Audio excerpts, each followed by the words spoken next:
So how do we get from this equation to a graph? Well, it's not too hard. I'll show you first. So we have to label the axes, y, x, and we have our equation. So there's always a few points that are important. The x and y intercepts. And just to remind you, this is when y equals 0 and x equals 0. Because x intercept is along this line, which is when y equals 0, and y intercept along this line when the horizontal distance is 0. Okay, so let's just make a little table, because sometimes tables help when you're just learning things. Make that x, make that y. Okay.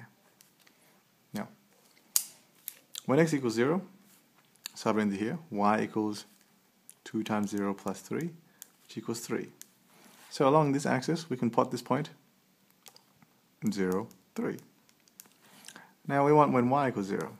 So now 0 equals 2x plus 3, well minus 3, you have to take the 3 over, equals 2x, x equals minus 3 on 2. So minus 3 on 2. So that's about 1/2, so that's about here. And now, because it's a linear equation, we can just draw a straight line. So I'm going to put minus 3 on 2.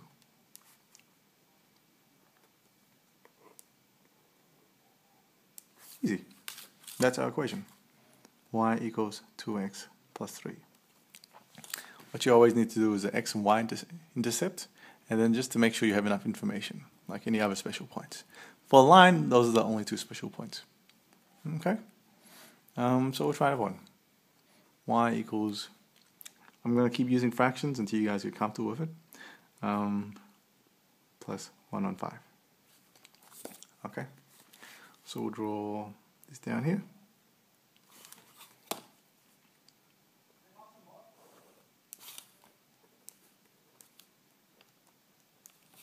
Okay, so we just make a little table.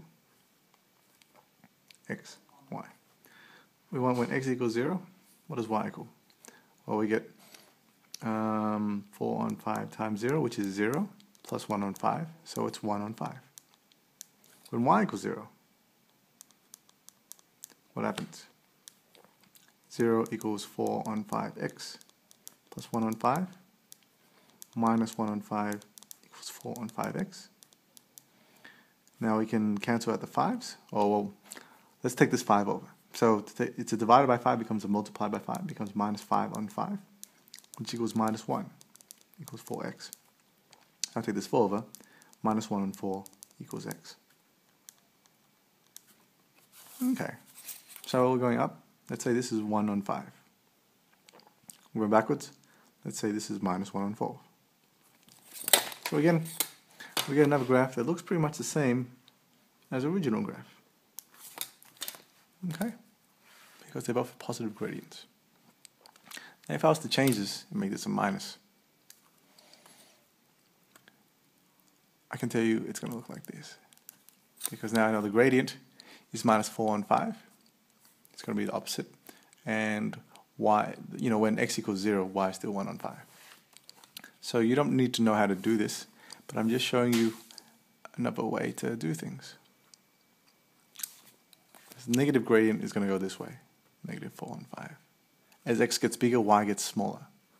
It's this way. And then the positive gradient, 4 on 5, is going to go this way. Just like this is positive, it's going to go this way. Okay? So we'll go on to the next page and we'll do some practice.